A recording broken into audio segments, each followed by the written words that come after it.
আমার ছাদ বাগানে কাটাপুকুর ফুলটি চমৎকার লাগছে।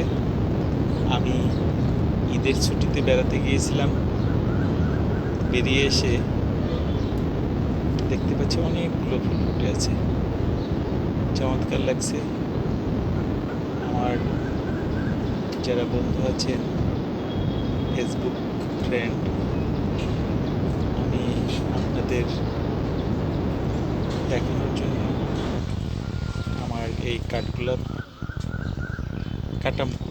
কাটামুকুট ফুলটি আপনাদের কাছে প্রেজেন্টেশন দেব। অনেকগুলো ফুল ফুটেছে তো খুব ভালো লাগছে আর কি, এক কথায় চমৎকার লাগছে। এই ভালো লাগাটা আপনাদের সাথে সবার সাথে শেয়ার করতে চাচ্ছি, এটাই আর কি। সবাই এই আনন্দ উপভোগ করি। খুব ভালো লাগছে, চমৎকার লাগছে, এত চমৎকার লাগছে, অনেকগুলো ফুল ফুটেছে, চমৎকার, ভেরি চমৎকার লাগছে। বাহ, চমৎকার। আমার ছেলেরা দেখিয়েছে সকালে, খুব চমৎকার লেগেছে। Thank you everybody, thank you.